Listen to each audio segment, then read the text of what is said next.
Welcome to Reading the Bible Together podcast. I'm your host, Angela Smith. Peter reminds us, the opening to his book is he says, Peter, an apostle of Jesus Christ, to God's elect exiles, scattered throughout the provinces of Pontus, Galatia. He goes on, and you've been chosen according to the foreknowledge of God the Father through the sanctifying work of the Spirit to be obedient to Jesus Christ and sprinkled with his blood. You're exiles. You're aliens. This series, we're studying 1 Peter, and I am so glad you're here. Today, we're going to look at 1 Peter 4:12 through 19. Joining me today is author and pastor Andrew Arndt. He's the lead pastor of New Life East, one of the 7 congregations of the New Life Church in Colorado Springs. Before joining the team at New Life, he was lead pastor at Bloom Church, a network of house churches in Denver. He is host of the Essential Church podcast, a weekly conversation designed to strengthen the thinking of the church and ministry leaders. He's the author of Streams in the Wasteland, which we'll talk a little bit about today, and All Flame. Andrew lives in Colorado with his wife, Mandy, and their 4 kids. Welcome, Andrew. So good to be with you, Angela. Oh, so glad you're here. Okay, so people know I am the producer for Susie Larson Live, and you were a guest. And when I heard the two of you talking about your book, Streams in the Wasteland, Finding Spiritual Renewal from the Desert Fathers and Mothers, and the beauty that can come from suffering, I thought, I have to talk to Andrew about 1 Peter, about suffering. Yes. So this is so good. I'm so glad you're here. So we are talking about 1 Peter 4:12 through 19. And we'll just, what stood out to you in that section? Well, I think the first thing that stands out to me is that Peter says, don't be surprised. I don't know why it is, but I do think that we are surprised. And he calls it, I'm reading out of the NIV. I've been reading the NIV since I was 16. But he says, don't be surprised at the fiery ordeal that has come upon you to test you, as though something strange were happening to you. So not only are we not supposed to be surprised, but then he says, rejoice, and he gives us reasons for that. And I just found myself so grabbed by that, Angela, as I was meditating on it this morning, because, quite frankly, suffering has been a surprise for me. And it took me a long time to get used to the idea that suffering, difficulty, opposition, struggle is a normal part of the Christian life. I'm 41 years old. I'm born and raised in the church. My faith was reared in a non-denominational, Pentecostal kind of charismatic background. And the church of my childhood was a beautiful church. In fact, Streams in the Wasteland, I dedicated to those people. I just love them so much. And they modeled holiness for the first time for me, and it left a lasting impression on me. So our community was a really healthy community full of good people. But I think as it was characteristic of the charismatic movement, at least then, and I think in lots of sections of the charismatic movement still now, there was an insufficient theology of suffering and difficulty. And when life hit the fan, we didn't really know what to do with that. And so it was either, the devil is attacking you, or your faith has failed in some way. And if you were really a faithful Christian, if you really had enough faith, you wouldn't be experiencing all of this hardship. And so we quoted scriptures like, Paul says that, we're being changed from one degree of glory to the next, glory to glory. And glory to glory for us meant a kind of up into the right existence that was never broken off, and it was never disrupted in any way.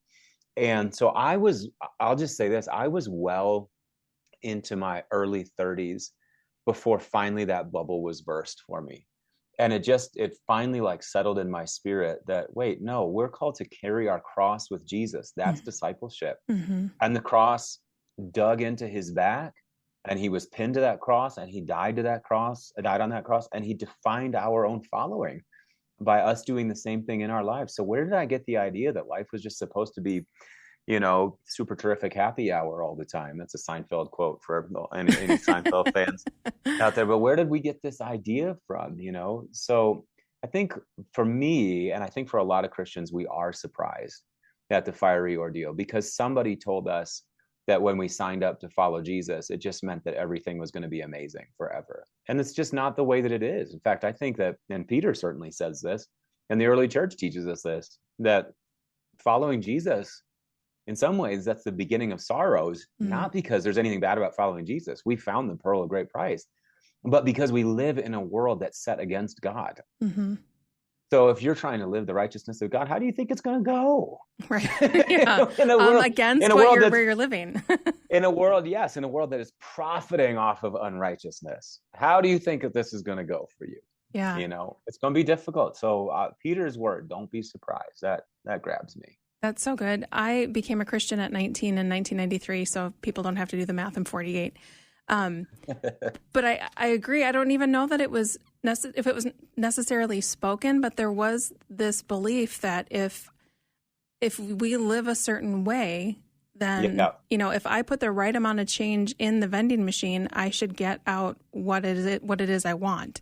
Yeah. And so for me, that came to my husband and I struggled. We have two boys by birth now, but we were struggling with infertility, and so it really bumped up this bad theology that I didn't realize was bad at the time of, Lord, I, did all the things that I was supposed to do. Now time for you to pony up what I'm wanting, and really having to wrestle with, okay, my experience isn't matching what I thought he was. So which one has to give? Yeah. And it was me. And it was me that had to give. Don't you think, Angela, that part of the problem, I think about this one a lot. I think that we're so, in the American church, we're so steeped in a culture of consumerism, where we exchange one thing for something else that we want, that can't help influence the way that we think about God. Yeah. And so I give you my faith and I give you obedience, and you give me the life that I've always wanted. Yep. The American dream. The American dream, I think that dies really hard. It died a hard death in me. I told this story last weekend, actually, at the congregation where that I lead and that I preach at on a regular basis, New Life East. We're preaching through the book of Nehemiah across all of the New Life congregations. And my message last weekend was on what do we do when we encounter opposition and struggle. And I said to them, I go, here's Nehemiah. Nehemiah is a Jewish guy living in the royal palace, serving the king. And he hears a report about what's going on in Jerusalem, that the wall is only half built and the Jewish people are in disgrace. He's cut to the heart by that. And the call of God yanks him into Jerusalem. And he gets there and he starts rallying the troops, and people respond, and you have this beautiful moment in chapter 3 where people pour in from the surrounding areas to help rebuild. But starting in chapter 2 and all the way through the rest of the book, he faces nothing but heightening opposition. And if it isn't opposition from people outside, it's opposition on the inside, right. And it's his own personal struggles. And so I just said to the New Life East, I said, let me just ask you, who told you that this was going to be easy? The call of God, actually, the deeper we go into the call of God, the deeper we go into our own discipleship, the closer we get to the great yeses of God over our lives, the more complicated and messy it gets us. And I told them this story. I remember being 31 years old. This is when the bubble finally burst for me. I was 31. I was pastoring in Denver. I had been in it for 3 years, and it just was not getting any easier. And I really did think, up to that point in my life, I really thought, okay, at some point we get to the top of the hill, and then you get to the easy part. You start coasting, and it's going to be, everything's going to be amazing. And so I'm 31 and not feeling the amazingness, but still holding out hope that it was right around the corner. And I sat down with a pastor who was 20 years older than me. So he was about 50 years old. And I listened to him talk about his experience and all of that. And then at the end of the breakfast, I said to him, I go, okay, if you could go back and talk to yourself as a young pastor my age, what would you say? And he said to me, he goes, I think I would say, you're going to be fine. And I said this. I leaned back in my chair. I went, oh, that's so good. I said, and this is me reflecting back to him. I go, everything's going to be okay. And he stopped me. And he goes, I did not say that everything is going to be okay. Everything is not going to be okay. You're going to encounter opposition in your ministry.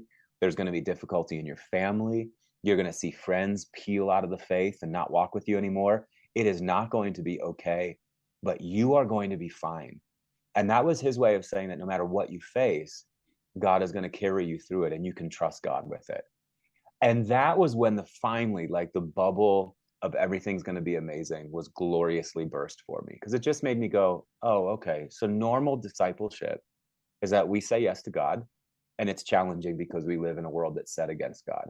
And Yeah. if it's not the world opposing us, it's the devil opposing us. And if it's not the world and the devil opposing us, the New Testament says that it's our own flesh will oppose us. Like Hmm. we'll experience even opposition internally, that fight with that part of us that doesn't want to say yes to God. It's going to be a struggle for the rest of our lives. Get used to it. And Yeah. if you can, you'll find God in it. And you'll actually be a better person for it. Yeah. And that's the beauty of that I've discovered when, walking, because after we had this infertility, then I had 12 losses in 4 years, some of them significant, like my mom. And I'm a personality type that runs away from pain. And so then there was so much pain, I couldn't run away from it. And there was so much suffering, I could no longer, go around it or, go over it or under it. I had to go through it. Yes. And there was such intimacy with God that I experienced in that process that I never, I miss my mom, but I would not have the intimacy with the Lord that I have had I not had those losses. And so while I don't want to go through them again, right. I'm so grateful for, what came from them, what came from that suffering. I can't tell you how many people, Angela, I have talked to that have said something exactly like that. Like they will say, I wouldn't want to go through it again. And I wouldn't wish it on my worst enemy, but I also wouldn't trade it for anything in the world. And I had a spiritual director, mentor gal in my life years ago say to me, she said, Andrew, I was in the middle of a really difficult season. And she goes, Andrew, what the question you need to be asking right now is? And I said, what? And she said, you need to be asking God, who are you trying to be for me now that you couldn't be for me in any other season? And I've carried that question now for about a decade. That every time I face something that just feels like my life is falling apart or the world is against me, I'll go, God, where are you in this? Who are you trying to be for me right now? How are you trying to reveal yourself to me in a way that I couldn't know you before? And by the way, that is exactly what Peter is saying. He says that when you're going through the difficult thing, verse 13, he says that you're participating in the sufferings of Christ. So in some way, we're drawing near to Christ Jesus in his own obedience when we obediently walk through the difficult things of our lives. And then he says, if you're insulted because of the name of Christ, you're actually blessed. Why? Because the Spirit of glory and of God rests on you. And so we are, and there's a Trinitarian formula right there. Like we're drawing near to Jesus the Lord, we're drawing near to the Spirit of God, and we're drawing near to the Father himself. Somehow we're inside the reality of God. And when I think about the hard things that I've been through, every single one of them it's been an epiphany for me. It's been a moment of seeing God in a new way. And I wouldn't want, like you said, I wouldn't want to go through it again, but I wouldn't trade it for anything in the world. Because what's the prize? Yeah, and that's exactly it. When you look at Jesus' suffering and look at everything that came because of his suffering. Yeah. I mean, it was we can't bring salvation from our suffering. That's what Jesus brought from his suffering. But there is good work that God can do. That's right. Through our suffering or with our suffering. That's right. And it's important to claim those things, when I think about the value. And Peter doesn't exactly say this in this particular text, although he says it earlier. He alludes to it earlier in verse 1 where he says, since Christ suffered in his body, arm yourselves, which I do like that. Like you're going to go through difficult things. So what are you going to do? You're going to arm yourself with the same attitude. Whoever suffers in their body is done with sin. As a result, they don't live the rest of their earthly lives for evil human desires, but rather for the will of God. So it seems to me that our faithfully enduring difficulties of whatever sort, I think it has two impacts on us. I think one, if we'll let it, it'll purify us. It'll straighten out our motives. It'll make us cleaner in our spirits and more faithful in our obedience. But then I think also people are impacted by it. There are people that we're serving inside of our calling. So I think about all of those moms out there who they've got 4 jelly-faced toddlers, and they're at home and they're trying to make sense of like, this is just so hard. I mean, I think about our kids are a little bit older now, but when our kids were young, it is just hard. Work just on a daily basis felt like it was insurmountable sometimes. And I watched the way that my wife walked through that season. Like she's got a calling to be a mom, And when you get into it, every little girl, when they think about being a mom, it's all romantic. It's all holding babies and cuddling and cooing. You know what I mean? Yeah, yeah. Like, you're not envisioning sleepless nights, but you say yes to the call and you get into the call. And if you'll stay submissive to the Spirit in it, it'll make you a better person. I watched my wife mature. I watched her spirit come out through that season. And oh, by the way, she's, together we've raised these 4 great kids, and it's her effort staying faithful to her calling. It has been a means of salvation in the world. It's been a participating in those saving sufferings of Christ, Mm-hmm. I mean, Paul says that he says that in Colossians. He goes, I'm rejoicing at what I've endured for you, and I fill up what is lacking of the sufferings of Christ in my flesh, because I'm trying to see you complete in Christ. So we both get better, and the world around us gets better as we stay faithful, as we endure through the difficult things. Well, and I love what you said too about our perspective, making sure that we keep our perspective right too. I mean, Hebrews talks about because of the joy set before him, Jesus endured the cross. He could see, he knew what was on the other side. And there are times, I think, when we can go through suffering and not know, what good is going to come from it, which makes it more difficult to go through. But to know that God is using it, that God has a plan, that he's bigger, that his vantage point is far more vast than ours is, and that he has a plan and is working all of these things. Now that we've talked a little bit about, what the suffering looks like personally, let's talk about it on a bigger level with, the church suffering. We're, seeing a pivot in our culture, a change in our culture where Christianity doesn't have the same place of privilege that it had before. And so, and I feel like a lot of people are flailing maybe to figure out what do we do in this situation, which is why I love that's what you talked about in Streams in the Wasteland, was looking back at the time of, the beginning of monasticism, when people were actually looking for opportunities to suffer because they saw the value in it. So, what do you have to say, or what do you have to offer to the church as we find ourselves living in this, new and different time where we are not in a position of as much privilege as we had before?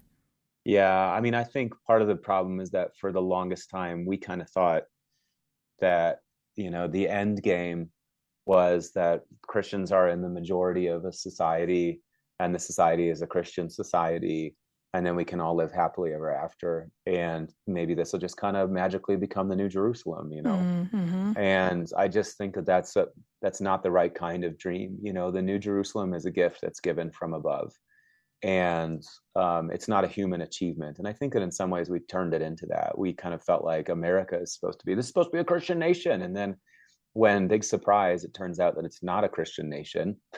Like we have Christian roots, there's a Christian underpinning, there's a Christian atmosphere. But by definition, this is a nation state that's welcoming to people of all faiths and inclinations and dispositions. It's not a Christian nation. And so when all of a sudden we have this rising tide of secularism and we feel like the nation is slipping away from us, I think that we're just alarmed, and we're alarmed at what's going to happen to us, alarmed at what's going to happen to our kids. And now all of a sudden we're in a situation where we're on the defensive, and we never really imagined being here. And that's where I think First Peter can be helpful to us. Like, Peter reminds us, the opening to his book is, he says, Peter, an apostle of Jesus Christ, to God's elect exiles, scattered throughout the provinces of Pontus, Galatia. He goes on, and you've been chosen according to the foreknowledge of God the Father through the sanctifying work of the Spirit to be obedient to Jesus Christ and sprinkled with his blood. You're exiles, you're aliens, you're strangers, you're not the possessors of this homeland. Like, you're ones that are passing through.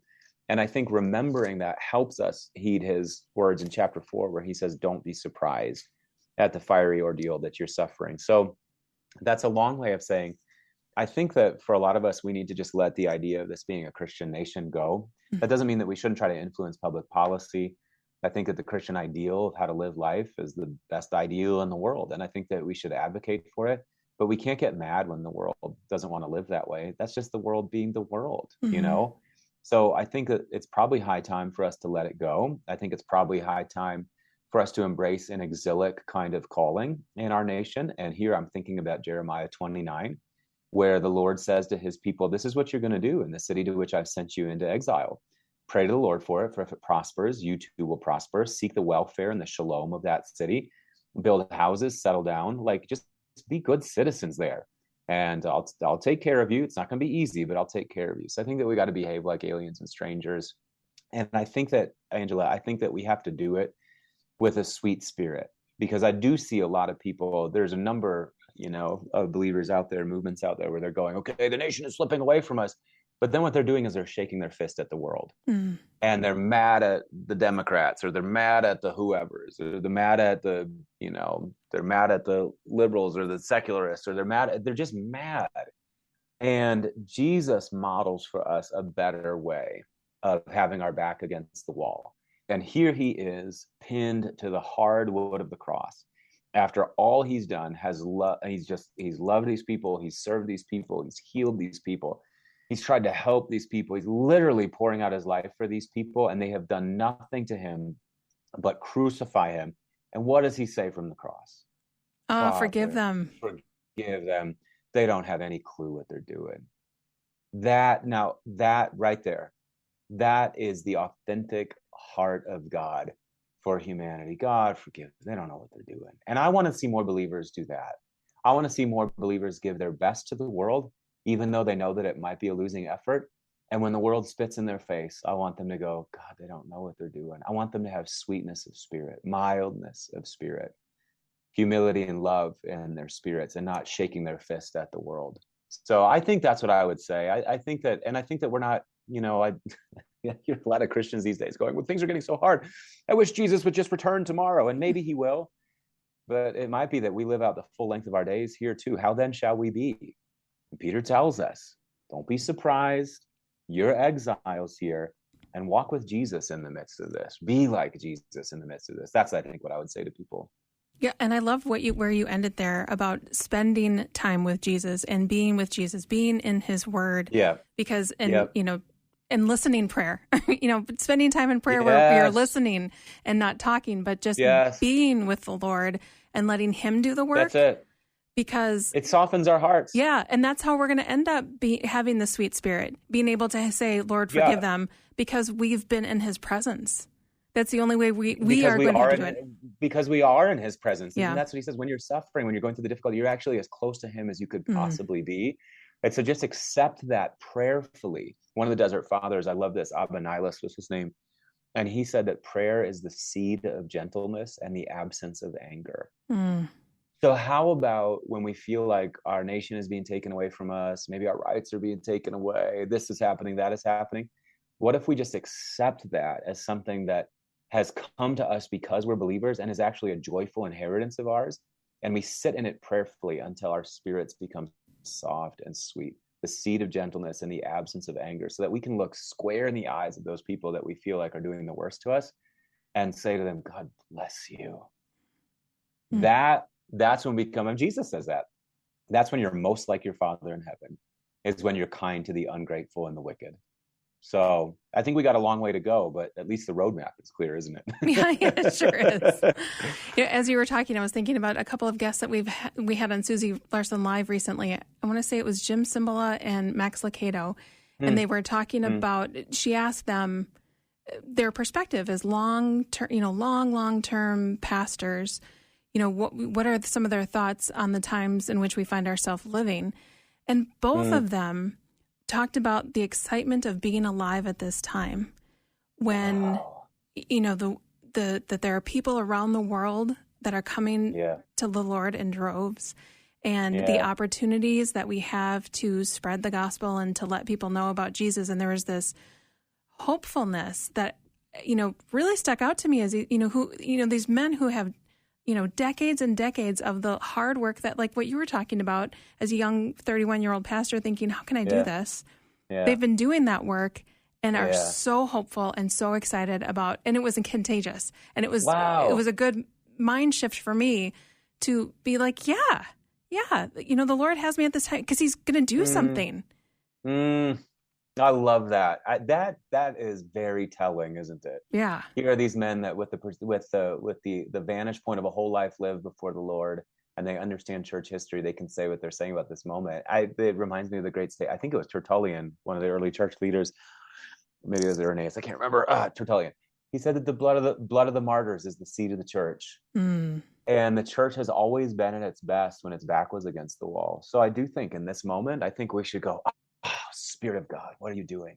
How do you want to use me today? How is the light of Christ going to shine more brightly, rather than being reduced to bitterness and anger at what was taken away from us? So my friends, do not be surprised at the fiery ordeal.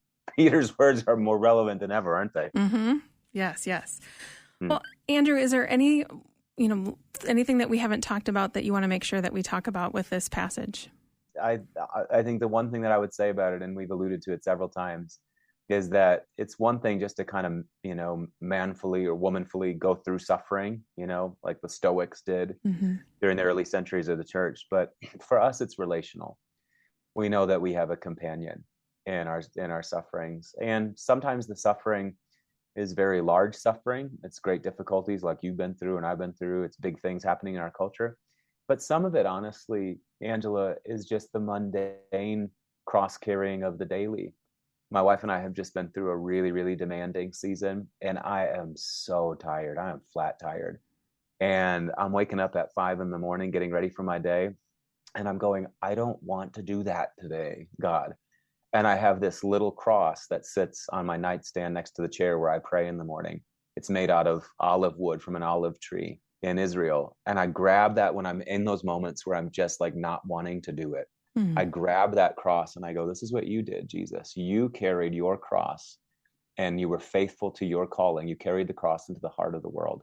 So would you help me today be faithful to my calling? I don't really want to do this. I'd rather call in sick. I'd rather take a mental health day than watch Netflix all day. But help me carry my cross into the heart of the world. And I just always sense the presence of God steal in when I do that, oh yeah, we're doing this together and I'm going to be okay. I'm going to be fine, whatever difficulty the day throws at me. So I just encourage people, I don't think you have to look for the big trial. I think just the trial, the ordinary aches and pains of living faithfully to our calling, I think that's enough of a training ground for us. And just know that God is with you in it. Stay close to Jesus. That's what I'd say. Yep. When you suffer, you're not alone. He's with you. Not alone. Nope. Well, Andrew, thank you so much for taking the time to be with us today. Pleasure. Thanks for having me, Angela.